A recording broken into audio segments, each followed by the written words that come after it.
오늘 하나님 말씀 보겠습니다. 사도행전 2장 4절 말씀입니다.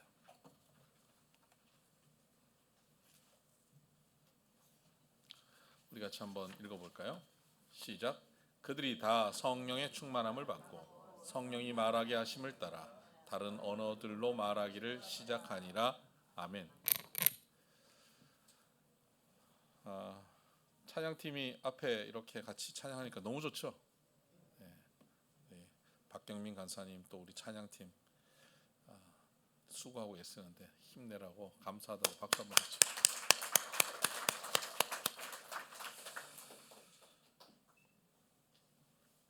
지난주에 우리는 성령 충만함, 성령 충만함은 하나님의 나라입니다라고 우리가 말씀을 나눴는데요. 오늘은 하나님의 나라는 성령의 능력이 나타난다라는 말씀을 나누겠습니다.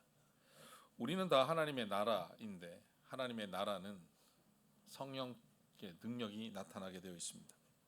제가 지난주에 참 놀라운 경험을 했습니다.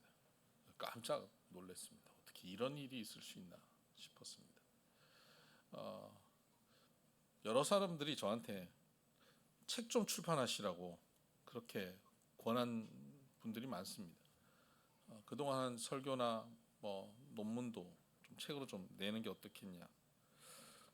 그런데 책을 내고 싶었지만 그거 앉아서 작업하는 게 보통 어려운 일이 아니에요. 그 설교집을 다시 정리해서 낸다고 하면 원고를 다 일단 음성을 다 쳐야 됩니다. 치고 그걸 또 문서화 시킬 수 있는 구어체를 문어체로 좀 바꿔야 됩니다. 그 편집을 다 해야 됩니다. 오타가 없도록 해야죠. 비서가 한 2명 붙어가지고 열심히 준비해야 가능합니다. 그리고 그걸 출판사랑 컨택하고 편집자랑 연결을 하고 그 사람들한테 어떻게 이 책을 소개를 하고 그거 같이 하려면 회의를 또 여러 번 하고요. 결정을 해야 됩니다. 그런데 제가 지난주에 그 일을 해냈습니다. AI와 함께. 챗 GPT 아시죠? 챗 GPT 쓰시는 분들 계시죠? 네. 제미나이라고 하는 것도 있어요. 참 재밌어요. 그래서 요새는 제미나이 가지고 많이 쓰는데 지난번에 우리가 거시적 이야기 설교 66권을 매주 한 권씩 설교를 했잖아요. 66회의 설교를 한 겁니다.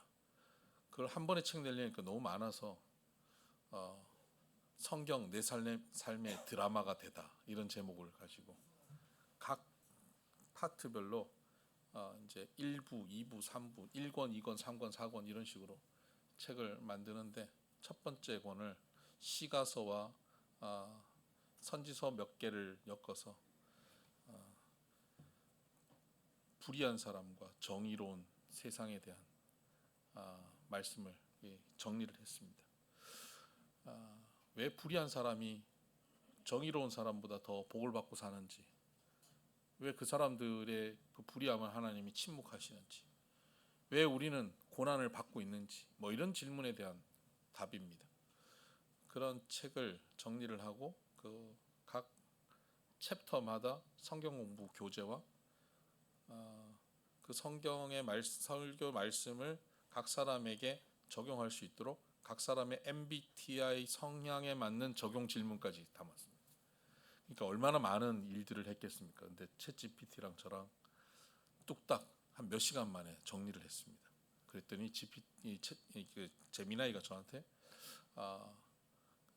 요즘 그냥 온라인에 그냥 책을 바로 그날로 출판하는 게 있습니다. 근데 그렇게 하자 그랬더니 목사님 이 원고는 출판사에 보내는 게 좋겠습니다. 그러는 거였어요. 출판사? 야 이거 너무 부담스러운데 그랬더니 기독교 서적들을 다 살펴봤을 때 최근 출판한 서적을 봤을 때 목사님 원고는 출판사에서 출판하면 충분히 가능성이 있겠습니다. 이러는 거였어요. 재미나이가 저를 칭찬을 해요. 그래서 그래? 그러면 어디를 할까? 그랬더니 3군데를 추천한대요. 그 대표적인 출판사 3군데를. 그럼 어떻게 해야 돼요? 그랬더니 편집자에게 이 출판 의도와 이 책의 방향을 설명하고 책의 내용을 보내주면 됩니다. 그래서 제가 의도를 설명하겠습니다. 그래서 쫙 했어요. 그래서 출판사 편집장 이메일 주소를 보내드리겠습니다. 이메일 주소를 나한테 보내줬어요. 그래서 제가 그냥 거기다가 그만 넣어서 보냈어요. 그랬더니요, 우리나라에서 제일 큰 출판사에서 어제 연락이 왔어요. 아니, 다 확정하겠다는 게 아니라 그렇게 보낸다고 다 연락 오는 게 아닌데 연락이 왔어요. 그래서 목사님 원고를 잘 받았습니다. 우리 편집부에서 충분히 검토한 후에 4주 안에 답을 드리겠습니다. 그렇게 연락이 왔어요. 뭐 되냐 안 되냐는 다음 문제고, 사실 뭐 오랫동안 출판을 생각해봤지만 이게 쉽게 시작할 수 있는 일이 아니었는데 그냥 하루 만에 뚝딱 그 일을 했다는 겁니다. 이게 AI의 엄청난 능력입니다. 저는 지금 이거 하나 했지만요, 이 AI를 통해서 할 수 있는 일이 너무너무 많습니다. AI는 수십 명이 달라붙고 수백 명이 달라붙어서 몇 주, 몇 달을 해야 될 일을 몇 시간 만에 뚝딱 할 수 있습니다. 나는 못하는데 그걸 또 배우셔야 됩니다. 저 앞으로 그런 생각했어요. 주일 오후 시간에 소그룹 할 때 한 번은 디지털 주의를 정해가지고 묻고 싶은 거 다 묻는 거예요. 이거 폰이 이게 잘 안 돼, 뭐 이 음이 바뀌어야 돼. 우리 연세 있으신 분들, 젊은 사람들이 붙어가지고 다 서비스하고 돕는 그런 시간들을 한번 가지고 AI를 어떻게 써야 되는지도 좀 알려드렸으면 좋겠다는 생각하는데, 제가 말씀드리는 것은 AI에 대한 얘기를 하자는 게 아닙니다.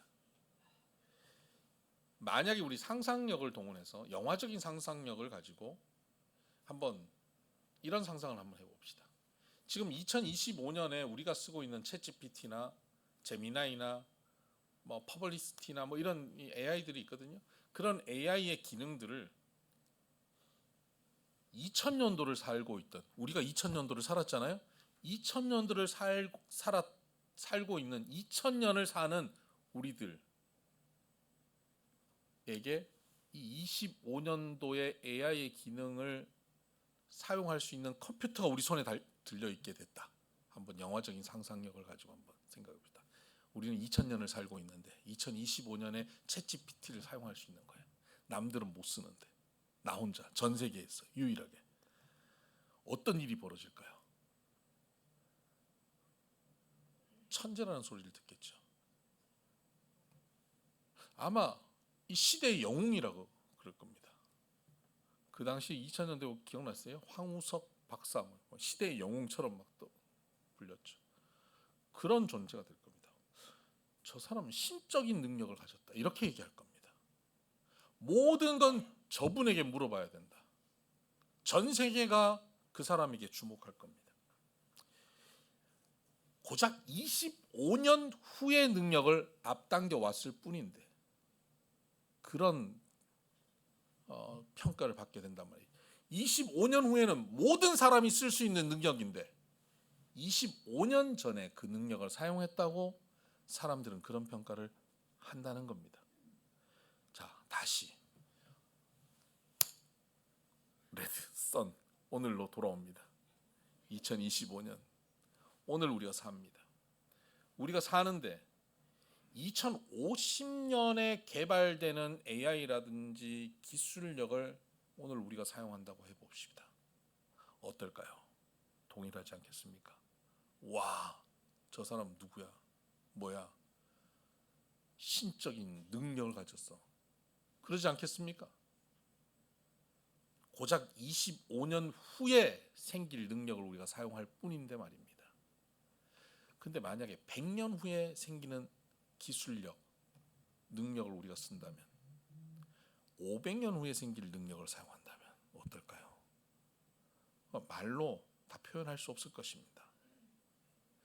그런데 하나님의 나라를 사는 성령 충만한 우리들은 500년 후의 능력을 사용하는 사람들이 아닙니다. 영원한 나라의 능력을 사용하는 사람입니다.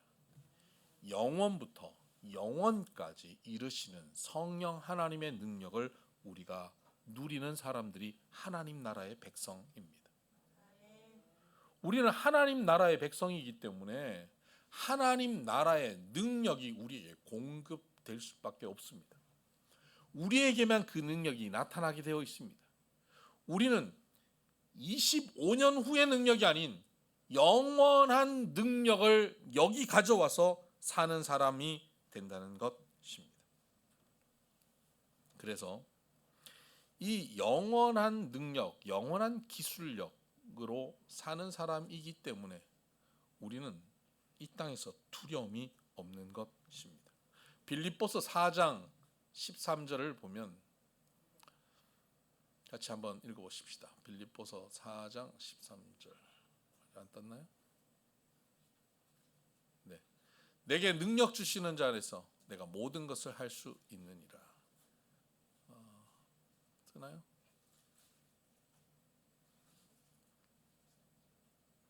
네. 내게 능력 주시는 자 안에서 내가 모든 걸 할 수 있는데 저 PPT는 모든 걸 못하죠. 내게 능력 주시는 자 안에서 내가 모든 것을 할 수 있다. 하나님의 능력으로 사는 사람은 이렇게 사는 사람이라는 겁니다. 하나님의 능력으로 사는 사람들. 같이 한번 읽어봅시다. 시작. 내게 능력 주시는 자 안에서 내가 모든 것을 할 수 있느니라. 아멘. 다윗은 조그만한 소년이었지만 하나님께서 능력 주셔서 골리앗 앞에서 물맷돌로 승리할 수 있었습니다. 하나님이 능력 주셔서입니다. 어떤 어려운 처지에 놓여도 그것을 할 수 있는 삶을 사는 겁니다. 모세는 뒤에 애국 군대가 오고 앞에 홍해가 막고 있었지만 하나님이 능력 주셨기 때문에 홍해를 마른 땅처럼 걸어서 건널 수 있었습니다. 이게 하나님의 능력을 여기 가져와서 사는 것입니다. 그것을 그 당시 사람들은 기적이라 불렀습니다. 오늘 우리도 기적이라고 부릅니다. 근데 보세요. 25년 전에 우리가 지금의 기술력을 나타내면 기적이고 있을 수 없는 신적 능력이라고 부르고 앞으로 25년 후, 30년 후, 50년 후, 100년 후의 기술력을 여기 가져오면 기적이라고 부르듯이 모세에 행한 것, 다윗이 행한 것은 그 당시를 사는, 아니 오늘을 사는 우리들의 눈에는 기적입니다만 영원의 시간에서 바라보면 그건 기적입니까? 당연한 겁니까? 당연한 겁니다. 아주 일상적인 것이고 그것은 당연히 나타날 능력입니다. 우리는 바로 그 영원의 시간에 있는 하나님 나라를 사는 사람들이라고요. 그러니까 내게 능력 주시는 자 안에서 내가 모든 것을 할 수 있느니라 라고 말하는 이 고백은 다윗만의 고백, 모세만의 고백, 바울만의 고백이 아니라 누구의 고백입니까? 나의 고백입니다. 성령께서 내 안에 계시고 성령 충만하게 사는 오늘 나의 고백이 바로 내게 능력 주시는 자 안에서 모든 것을 할 수 있다는 고백이 되는 것입니다. 그래서 다윗은 이렇게도 고백합니다. 시편 3편 6절입니다.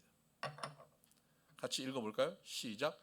천만인이 나를 에워싸 진친다 하여도 나는 두려워하지 아니하리이다. 천만인이 진치는데 어떻게 안 두려워할 수 있습니까? 모두가 공격하고 내 편은 하나도 없는 그 막막한 상황 속에서 두려워하지 않을 수 있는 것. 이럴 때 두려워하지 않을 수 있는 사람은 누굴까요? 미친 사람입니다. 그 상황을 판단 못하는, 파악을 못하는 사람이죠. 그리고 두려워하지 않을 수 있는 사람은 그것을 능히 이길 수 있는 사람입니다. 천만인이 진쳐도 이길 수 있는 사람, 내 힘이 아니라 하나님의 능력으로 사는 사람들이죠. 우리는 성령의 충만함을 누리고 살아가는 사람들인데 여기서 우리가 분명히 해야 되는 것이 하나 있습니다. 용어를 좀 정리를 해야 되는데요. 우리 교회 다니는 사람들이 뭐 성령의 임재, 성령을 받았다, 성령의 기름 부으심, 성령의 충만함 뭐 이런 용어들을 막 쓰는데 명확하게 이해를 잘 못하고 씁니다. 우리 지난주에 성령에 대해서 우리가 말씀을 나누면서 분명히 그랬죠. 우리는 예수 그리스도를 주로 고백하기 때문에 우리 안에는 이미 성령이 계신다, 안 계신다? 계신다. 우리는 이미 성령을 받았습니까? 네, 이미 성령 받은 사람들입니다. 성령이 내 안에 계시죠. 분명히 계십니다. 성령이 한번 오시면 떠나십니까? 안 떠나십니까? 영원토록 떠나지 않습니다. 우리가 죄 가운데 빠져도, 우리가 하나님을 부인해도 성령은 떠나지 않으십니다. 우리를 고아와 같이 버려두지 않으시고 우리 안에 오셔서 영원토록 떠나지 않으십니다. 그렇죠? 성령의 임재하심입니다. 근데 그 성령의 임재하심과 충만하심은 다르다 그랬습니다. 여기 물이 있는 것과 물이 충만한 것은 다른 것을 표현하는 겁니다. 지금은 물이 있지만 충만이 있지는 않죠. 우리 안에 성령의 임재하심이 있지만 성령의 충만함은 다른 문제입니다. 자, 이 안에 물이 점점 채워집니다. 컵 안에 물이 있죠. Water in cup이죠. 물이 in cup, 컵 안에 있습니다. 근데 이 컵을 큰 수조에다가 넣는다고 해보십시다. 어떻게 될까요? 이게 컵 안에 물이 있습니까? 없습니까? 수조에 넣으면 컵 안에 물이 있어요? 없어요? 뭐 고민을 합니까? 수조에 넣었는데 컵에는 물이 없고 옆에 물만 있나요? 아니죠. 컵 안에 물이 있죠. 컵 안에 물이 충만히 있죠. 그리고 컵 옆에 물이 있습니까? 없습니까? 주변에 컵 옆에 위드 옆에 물이 있는 거예요. 그래서 성령께서 우리 가운데 계실 때 이렇게 표현합니다. 우리 안에 계신 성령님 충만히, 그리고 우리 옆에 계신 성령님 위드, 우리와 함께 하시는 성령님. 그래서 성령 충만함은 내 안에 충만하면서 내 옆에 충만하게, 나를 감싸고 충만하게 하시는 성령의 충만함이 있다는 겁니다. 그 표현을 에스겔서 47장에서는 성전에서 흘러나오는 물로 표현합니다. 그 물이 처음에는 처음에는 발목, 그다음 무릎, 그다음 허리, 그다음에 건너지 못할 강이 되어서 그곳에 있는 사람이 그냥 떠내려가는 겁니다. 물이 흘러가는 대로 그냥 떠내려갑니다. 성령이 충만한 사람은 그렇게 흘러갑니다. 그럼 물이 가는 곳마다 어떻게 되냐면 죽은 땅이 살아납니다. 없던 마을이 생깁니다. 어부들이 그물을 던지고 물고기가 뛰놉니다. 없던 곳에 강이 생기고 그 강 주변에 나무가 자라고, 나무는 계절마다 열매 맺는 게 아니라 달마다 열매 맺는 아주 풍요로운 땅이 형성되고, 그 강이 들어가면 죽었던 바다가 산다라고 말씀하고 있습니다. 이게 생수의 강입니다. 이게 성령의 충만한 사람의 삶의 모습입니다. 오늘 우리가 우리 안에 성령께서 충만히 거하시고 우리 주변에 우리 옆에 성령께서 함께 하시면 우리는 이 성령의 충만함으로 성령이 우리를 이끌어 가시는 대로 충만히 걸어가서 가는 곳마다 하나님의 능력이 나타나는 인생을 살게 되는 것입니다. 여러분, 성령 충만하면요, 여러분이 가게에 들어가면 손님 없다가 손님이 많아집니다. 네. 여러분 그렇게 앞으로 한번 보세요. 성령 충만할 때 여러분이 밥 먹다 보면 여기 손님 없었는데 밥 거의 먹을 때쯤 되면 꽉 차 있을 겁니다. 그럼 누구 때문에? 여러분 때문에요. 여러분이 성령 충만해서 가가지고, 여러분 비행기 탔는데 막 기류 변화로 막 흔들려요. 모두 불안해요. 근데 이 비행기가 안전하게 착륙할 거예요. 누구 때문에? 네, 여러분 때문에. 성령 충만하게 가기 때문에 안전할 겁니다. 여러분이 어느 회사에 취업했습니다. 회사가 어려워요. 근데 여러분 때문에 그 회사가 잘 될 겁니다. 여러분이 지질이 복도 없는 남편을 만났어요. 여러분이 지질이 복도 없는 아내를 만났어요. 그런데 그 인간이 갑자기 복받기 시작해요. 왜요? 나 때문에. 내가 성령 충만해서 가는 곳마다 복이 흘러가는 줄 믿습니다. 이 성령 충만함이에요.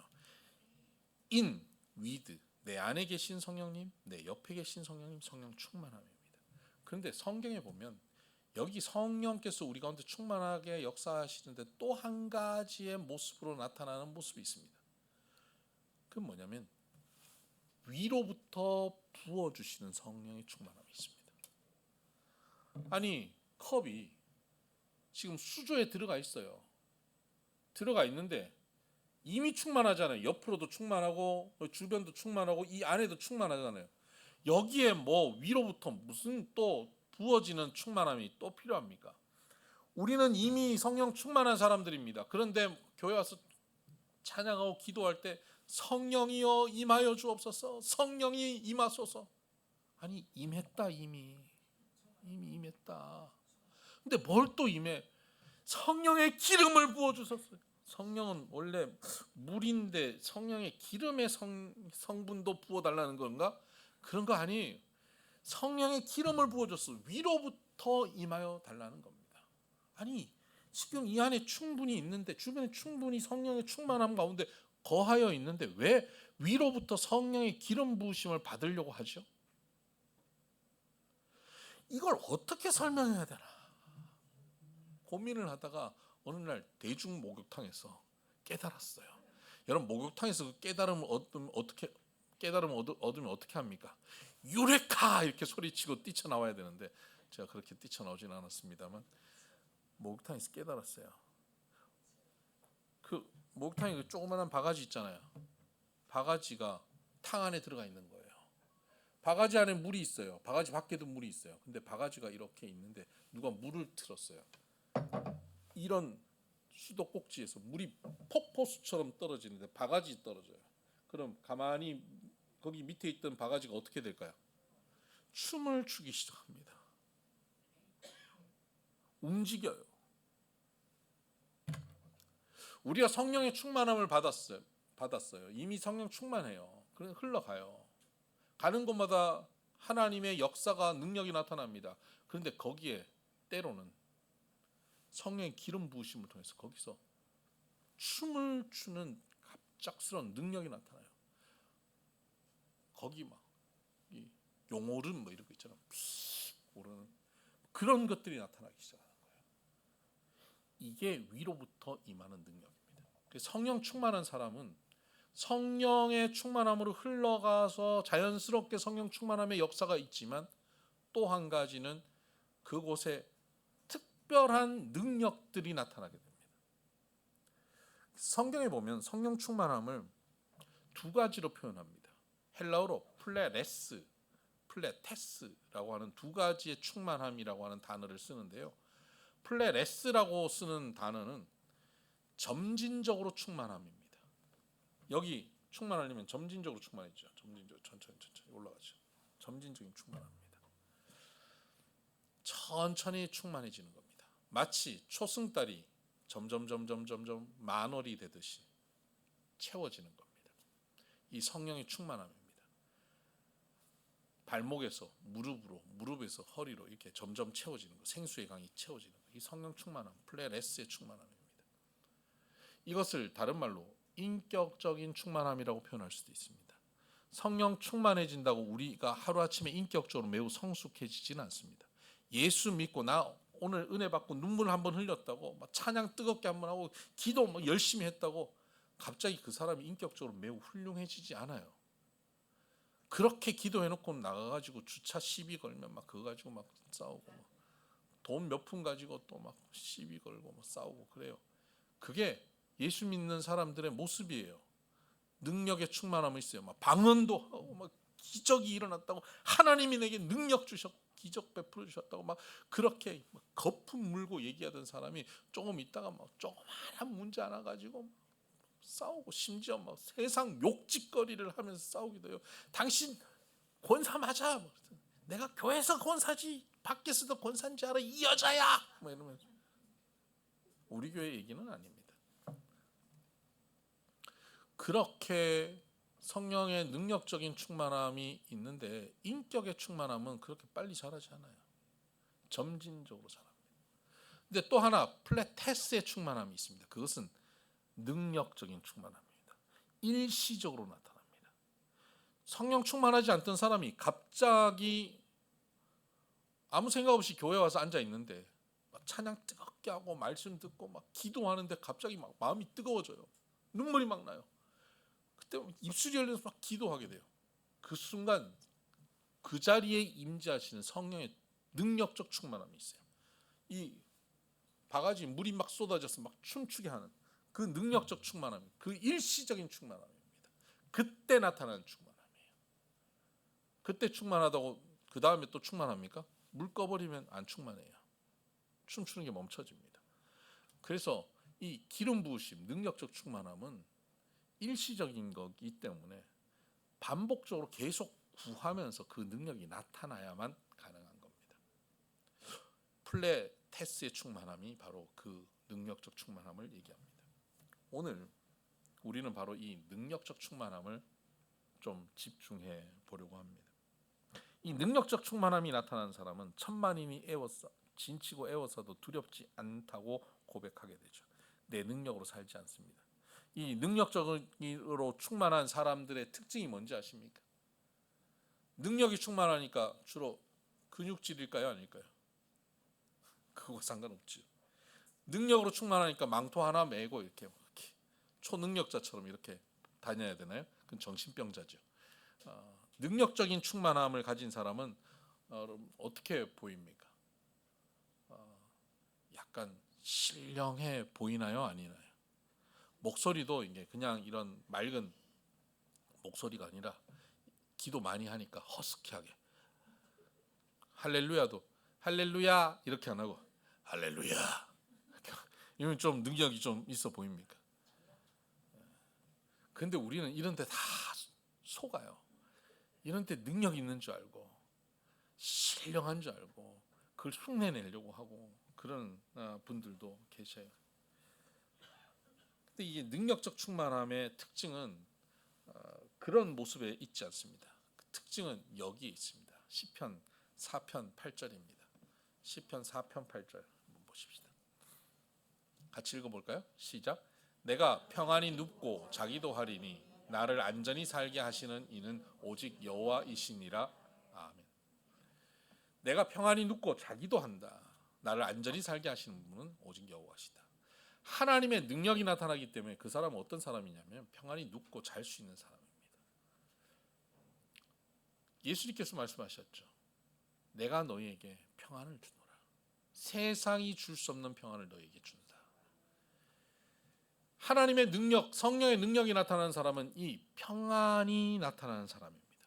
그래서 바울도 베드로도 감옥에 다 갇혔잖아요. 감옥에 갇혔는데 뭐 합니까? 바울은 거기서 찬양합니다. 베드로는 뭐 합니까? 깊이 잠듭니다. 천사가 와서 두들겨 패서 깨울 만큼 깊이 잠들어요. 바울과 베드로가 성령의 능력이 나타나는 사람들이기 때문에 그들은 평안합니다. 안정적입니다. 오늘 저 여러분 삶에 이 성령의 능력이 나타나게 되길 바랍니다. 성령의 능력이 나타나는 사람, 성령의 능력으로 사는 사람은 이 평안함이 있는 사람들입니다. 불안하고 염려하고 초조하고 두려워 사는 삶이 아니라 하나님이 주시는 참 평안 가운데 굉장히 어려운 처지에 놓였는데 굉장히 힘든 처지에 있는데 상황은 힘들어요. 저 사람 딱 보면 저 사람 지금 저 살 수 있겠나? 저 걸어갈 수 있겠나? 싶을 만큼 힘든 상황에 놓여 있어요. 그런데 표정이 너무 밝아요. 여유가 있어요. 사람들은 그 사람들을 보고 이렇게 평가합니다. 돌았나? 또 다른 평가는 성령 충만하시구나.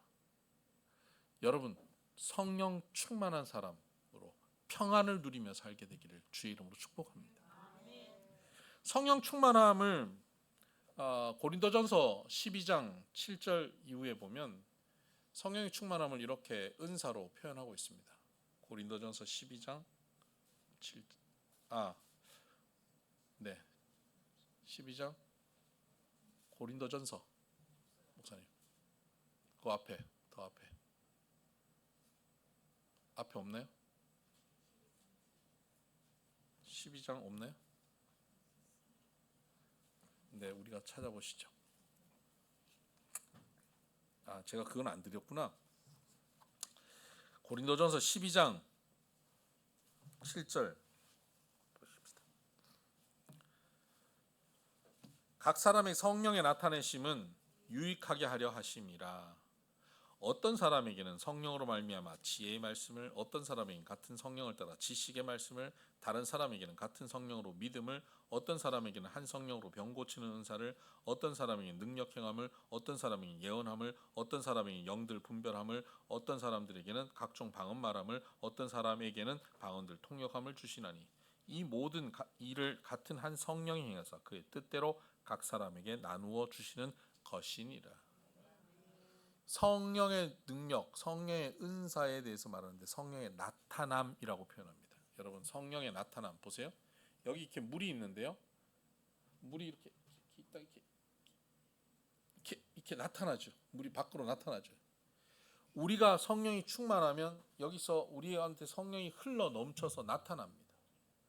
자, 물이 이렇게 흘러 넘쳐서 나타날 때 만약에 물이 점점 채워졌는데 이쪽이 좀 컵이 이렇게 깨져서 낮아요. 그러면 물이 채워졌을 때 어디부터 흘러 넘칠까요? 낮은 곳부터 흘러 넘칩니다.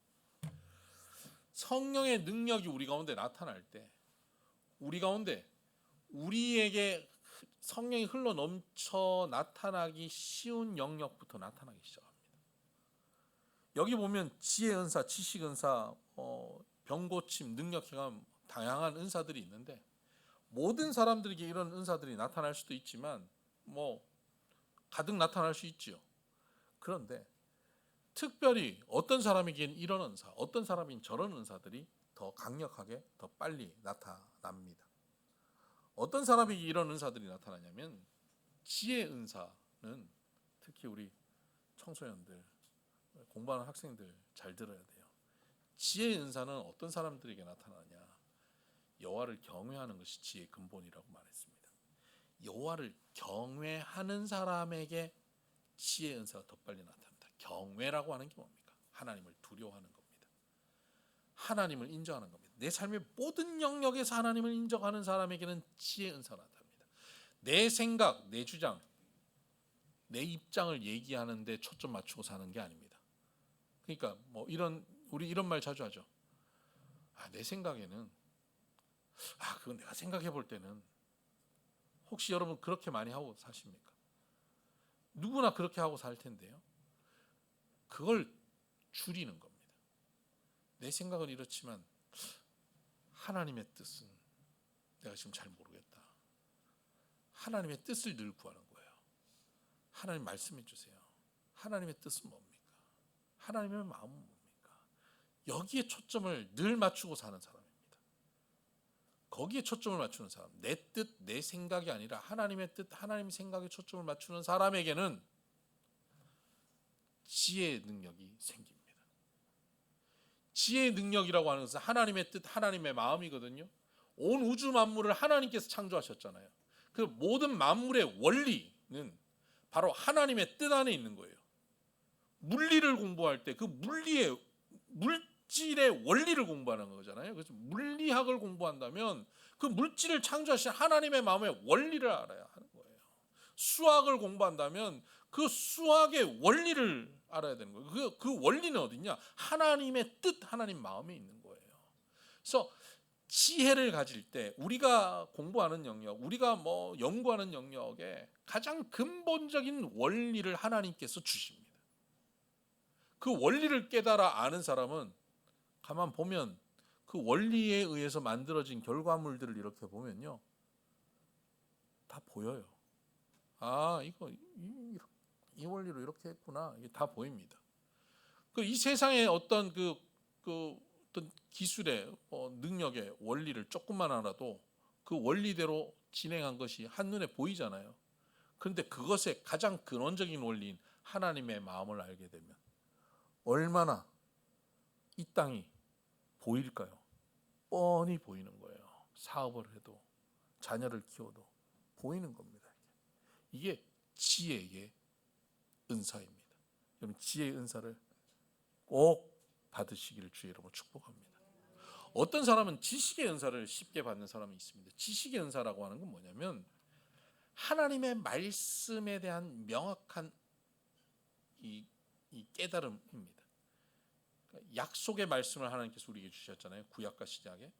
근데 성경을 읽다가 이것은 내게 주시는 말씀 하고 딱 그 말씀을 붙잡는 사람들이죠. 설교를 들어도요. 목사님을 통해서 하나님이 오늘 내게 이렇게 말씀하셨구나 하고 아멘 하고 딱 그 말씀을 딱 붙잡는 사람들이 있습니다. 어떤 사람은 그냥 오늘 좋은 말씀 들었다 하고 가는 사람이 있는가 하면 어떤 사람은 오늘 이건 내게 주신 말씀 하고 딱 붙잡고 그 말씀이 내게 이루어질 것을 믿는 사람, 이게 지식의 은사입니다. 이 지식의 은사를 갖고 있는 사람은 어떤 형편에 놓여도요, 말씀을 딱 붙잡으면 절망의 자리에서 말씀 한 구절 딱 붙잡는 순간 소망의 자리로 바뀌어버립니다. 캄캄한 삶 가운데 있는데 밝은 빛이 옵니다. 그냥 성경 읽다가 설교 듣다가 그 지식의 연사를 가져버리면 상황에 의해 붙잡히지 않고 말씀에 의해서 이끌림 받는 삶을 삽니다. 주의 말씀은 내 발의 등이요 내 길의 빛이라 그랬잖아요. 내 걸음걸음을 말씀이 인도하시는 것을 경험하게 됩니다. 지식의 연사. 근데 이 지식의 연사는 주로 어떤 사람이 받는지 아세요? 일단 사람에 대한 신뢰를 갖고 있는 사람. 누가 뭐라 그러면 그런 거야? 하고 믿을 줄 아는 사람이에요. 누가 뭐라 그러면 하고 이렇게 끄덕일 줄 아는 사람. 이런 사람이에요. 이런 사람은 지식의 은사를 잘 받을 수 있습니다. 그리고 이런 사람은 더 나아가서 어느 은사까지 가냐면 믿음의 은사라고 합니다. 그렇게 끄덕이고 믿고는 그걸 그 믿음으로 버텨내는 겁니다. 내가 믿었던 말씀과는 전혀 상황이 안 맞는데 그 상황이 그대로 이루어질 것을 믿음으로 인내하는 것. 이게 믿음의 은사입니다. 그래서 믿음의 은사를 받는 사람은 주로 또 어떤 사람이냐면 인내할 줄 아는 사람이에요. 한번 약속하면 스스로도 끝까지 지키는 사람. 이런 사람들이 믿음의 은사입니다. 믿음의 은사가 있죠. 그런데 반면 이런 사람들 있죠. 뭐라고 얘기하면 그게 말이 돼? 그럼 팩트 체크해봐야 돼. 그게 말이 되냐? 그건 못 믿어. 이런 사람들 있죠. 이런 사람들은 은사가 있을까요, 없을까요? 은사가 있어요. 이런 분들이 또 잘 받는 은사가 있습니다. 영분별의 은사. 그거 좀 이상한데? 그 사이비 같은데? 영분별의 은사가 이런 사람들은 또 그 영분별의 은사가 있어요. 체크를 할 줄 알아요. 무작정 믿고 따라가지 않아요. 남들 막 아멘하고 막 따라가는데 뒤에서 팔짱 끼고 저렇게 하면 안 되는데 이렇게 가요. 이 사람들은 그 아멘하고 따라가는 사람들 뒤에 따라가요. 이렇게 뒤에 이렇게 가다가 거기 막 기적이 나타나고 능력이 나타나면 그때 그렇구나. 그 은혜를 함께 누려요. 그런데 이 사람들이 이렇게 뒤에 이렇게 따라가다가 자 한마디씩 해. 그거 아닌 것 같은데? 김 빼죠. 그런 사람이 있으면 김 빠지죠. 초치죠. 근데 그 사람도 하나님이 은사를 주시고 능력을 주셔가지고요. 경계하게 만들어요. 영분별력을 있게 만들어요. 그래서 어느 공동체나 매우 긍정적인 사람이 있냐 하면 또 부정적인 사람이 있어요. 근데 부정적인 사람이 잘못된 게 아니에요. 이 사람들이 함께 어울려서 그 능력을 함께 사용하면서 하나님의 나라를 이루어가는 거예요. 당신은 항상 부정적인 얘기만 해. 당신은 맨날 그거 믿지도 못하고 그냥 현실주의자. 그 손가락질 할 필요 없어요. 그분이 영분별을 해야 내가 헛짓을 안 하고 살 수가 있는 거예요. 그렇죠? 그렇게 함께 어울려 있어야 돼요. 함께. 이게 건강한 신앙입니다. 그 병 고침의 은사는 주로 어떤 사람들에게 나타날까요? 병 고침의 은사는 아파 본 사람한테 나타납니다. 그래야 그 사람을 긍휼히 여깁니다. 내가 편두통이 심해서 아파 본 사람, 거기서 나아 본 사람은 누가 두통 있다 그러면 그게 남의 일 같지 않아요. 우리 김주원 장로님 허리 지금 괜찮으신데 허리가 이렇게 아파 본 사람은 허리 아픈 사람을 이해합니다. 우리 성진욱 장로님이 최근에 허리가 아프셨어요. 그 바자회 하면서 허리가 아프셔서 꼼짝없이 이틀 동안 누워도 계시고 그랬는데, 성진욱 장로님 아내 되신 우리 서미애 목사님이 디스크가 있어서 늘 아프시거든요. 근데 성진욱 장로님이 평소에 공감을 못 해준 것 같아요. 아파? 아프겠네. 그러고 지나간 것 같아. 약 먹지, 병원 가지 이랬나 봐요. 근데 이번에 아프고 나셨더니 아침에 서미애 목사님 그러더라고요. 이제 내 마음 알겠지? 한이 되셨던 거지. 네. 근데 아파 본 사람은 그 아픈 사람의 마음을 알아요. 그러니까 그 사람을 위해서 간절하게 기도하죠. 그때 병 고침의 능력이 나타납니다. 병 고침의 능력은 사실 우리 모두에게 다 있는 거예요. 마가복음 16장 17절 18절을 보면 읽어볼까요? 시작.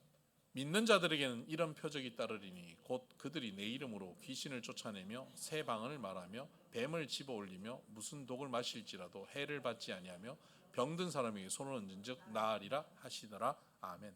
병든 사람에게 손을 얹은즉 나으리라. 누가요? 특별한 사람이요? 아니요. 믿는 자들에게는. 예수님을 우리가 믿고 있으면 손 꼭 기도하면 낫습니다. 믿습니까? 네. 그러니까 여러분 혹시 누가 아프면 손 얹고 기도하세요. 그리고 병원도 보냈어요. 병원 갈 필요 없어. 손 얹고 기도하면 아니, 하나님께서는 의사와 약사와 인류 역사 속에서 우리들에게 지혜의 은사를 주시고 원리를 깨닫게 하셔서 병의 원리, 약의 원리들을 깨닫게 하시고, 그래서 그것을 통해서 오늘 이 의학 발전이 이루어지게 하셨어요. 이것도 하나님이 주시는 치유의 은사예요. 우리 눈으로 보고 다 밝혀진 것은 치유의 은사가 아니에요. 치유의 은사예요. 지금 이 기술, 이 의료 기술을 가지고 100년 전에 갖고 해보세요. 기적이죠. 숨 못 춘 사람들한테 막 심폐소생술을 해서 살렸어요. 기적이죠. 그런데 지금 우리는 그건 당연한 거잖아요. 그럴 수 있다. 과학적으로 밝혀지면 기적이 아닌가요? 영원의 시간에 있는 능력이 여기 오는 거예요. 병 고침의 능력이. 그 와서 지금 과학적으로 밝혀져서 의료 기술을 사용하는 겁니다. 그것도 하나님의 능력이에요. 그러니까 기도만 해서 낫는 것이 아니라 병원도 가고 약도 먹고 치료도 하고 수술도 하고 그리고 기도도 하시라고요. 어떤 사람은 나는 오직 하나님이 고쳐주시는 것만 믿을 거야. 기도만 할 거야. 그거 아니요. 하나님께서 그때 야 내가 약 줬잖아. 건강한 신앙, 균형 있는 신앙을 가져야 됩니다. 그리고 방언의 은사입니다. 방언의 은사는 영의 기도라고 성경은 나와 있습니다. 시간이 별로 없어서 다 설명 못하는데 마음의 기도와 영의 기도가 있습니다. 성경에는 마음의 기도와 영의 기도라고 구분되어 있습니다. 고린도전서 14장, 12장, 14장에 보면 나오는데요. 영의 기도는 어떤 거냐? 영의 기도가 왜 유익하냐면 고린도전서 2장 11절 한번 보십시다. 같이 읽어볼까요? 시작. 사람의 일을 사람의 속에 있는 영 외에는 누가 알리요? 이와 같이 하나님의 일도 하나님의 영 외에는 아무도 알지 못하느니라. 사람의 속에 있는 상황은 누가 제일 잘하냐면 사람의 속에 있는 영이 제일 잘합니다. 하나님의 뜻은 누가 제일 잘합니까? 하나님의 영, 성령이 제일 잘하십니다. 우리의 영은 내 사정을 제일 잘 알아요. 여러분 내 사정 누가 제일 잘합니까? 내가 제일 잘하는 것 같죠? 내가 몰라요. 내 속에 있는 영이 잘 알아요. 근데 내 영은 살았어요? 죽었어요? 살았니? 죽었니? 모든 사람의 영은 죽었어요. 그런데 이 영이 성령이 오심으로 예수 믿는 우리들에게 내 영이 살아납니다. 죽었던 영이 살아납니다. 그래서 우리는 영이 살아났습니다. 근데 그 영이 성령과 함께 살아난 겁니다. 내 영은 성령과 분리되는 순간 죽어요. 근데 성령과 함께 있잖아요. 그래서 영의 기도를 한다는 것은 성령의 기도를 한다는 겁니다. 내 안에 살아계신 성령께서 기도하시는 거예요. 그것을 방언 기도라고 하는 겁니다. 마음의 기도는 내 이성으로 내 생각으로 말을 만들어서 문장을 만들어서 내가 하는 것이 마음의 기도고요. 영의 기도는 방언 기도입니다. 방언 기도는 알아들을까요? 못 알아들을까요? 알아들을 자가 없다 그랬습니다. 못 알아들어요. 어떤 사람은 방언 기도 막 하는데 너 그건 무슨 뜻인지 알아 몰라. 몰라. 근데 뭐 하려고 하냐? 나도 모르는 기도 뭐 하려고 합니까? 그게 주문입니까? 아니요. 그게 영의 기도입니다. 내 사정을 나도 잘 모르는데 내 영이 알고 하나님의 뜻을 하나님의 영, 성령께서 하셔서 나의 영과 성령께서 함께하는 기도, 그게 영의 기도란, 방언 기도란 말이에요. 그 방언 기도는 내 사정에 꼭 필요한 기도이면서 하나님의 뜻에 꼭 맞는 기도니까 이 기도는 100% 응답 될까요? 안 될까요? 응답되죠. 100% 응답입니다. 그리고 나에게 가장 필요한 응답이 이루어지겠죠. 그러니 방언 기도는 하는 게 유익합니다. 모든 은사들은 다른 이들에게, 교회에 유익한데 단 하나 너에게 유익한 것은 한 가지 있다고 성경은 말합니다. 그게 방언입니다. 방언의 은사는 나에게, 자기에게 유익하다. 그래서 웬만하면 방언하면 좋습니다. 굳이 나는 안 할래? 그럼 안 해도 괜찮습니다. 그러니까 마음의 기도를 하다 보면 하나님께서 우리의 마음을 하나님의 뜻에 맞게 끌고 가니까 마음의 기도를 하다 보면 영의 기도로 들어가요. 그래서 방언을 하지 않아도 하나님 뜻에 맞는, 내 사정에 꼭 맞는 기도를 하게 될 겁니다. 그래서 뭐 방언을 굳이 안 해도 괜찮아요. 그런데 하면 유익합니다. 이런 거죠. 오늘 끝나고 여러분 집에 갈 때 차 타고 가시잖아요. 그죠? 지하철도 타시고 차도 타고 가잖아요. 그러면 집에 편안하게 갈 수 있습니다. 근데 집에 걸어도 갈 수 있죠. 몇 시간 걸리고 며칠 걸릴 수도 있겠지만 못하는 건 아니잖아요. 걸어도 갈 수 있잖아요. 우리 성장로님 파주까지 걸어가실 수 있잖아요. 그죠?